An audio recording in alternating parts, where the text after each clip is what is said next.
ข้าพเจ้าวรรณคนวงศ์ประจันทร์มาแต่แขวงไซยบุรี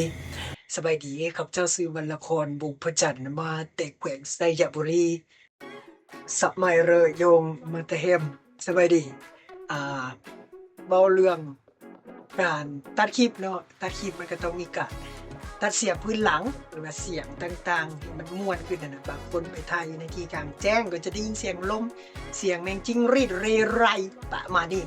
บางคนก็ถ่ายใกล้ถนนก็สิมีเสียงรถจักรรถใหญ่เนาะดังนั้นมื้อนี้ข้อยสิพาทุกคนมาตัดเสียงพื้นหลังเสียงแล้วนั้นเสียงรบกวนนั้นออกโดยเว็บไซต์ง่ายๆสิมาพาตัดเนาะโอเคข้อยสิพามารู้จักกับคลิปแซมเนาะที่จริงคลิปแซมมันสามารถเฮ็ดได้หลายๆอย่างแหละแต่ว่ามื้อนี้สิพาทุกๆคนมาการลบพื้นหลังหรือว่าพื้นเสียง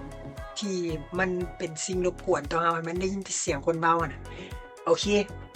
มาเข้าเบิ่งนำกัน พิมพ์คำว่าคลิปแซมแล้วค่อยพิมพ์นี่แหละใส่ไปเลยออนไลน์โอเคใส่เห็นหน้าจอนี้แล้วเนาะเจ้าคลิกเข้าไปคำว่าสร้างวิดีโอใหม่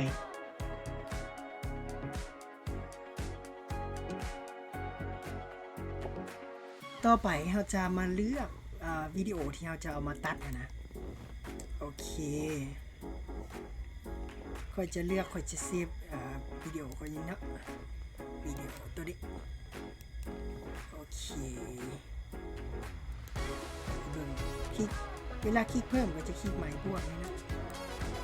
ก่อนอื่นเนาะมันแยกเสียงก่อนเขาคลิกใส่นี่แล้วมาคลิกใส่บนหัวมือนี่นะคลิกคำว่าคลิกหัวนะเสียงขึ้นมานี่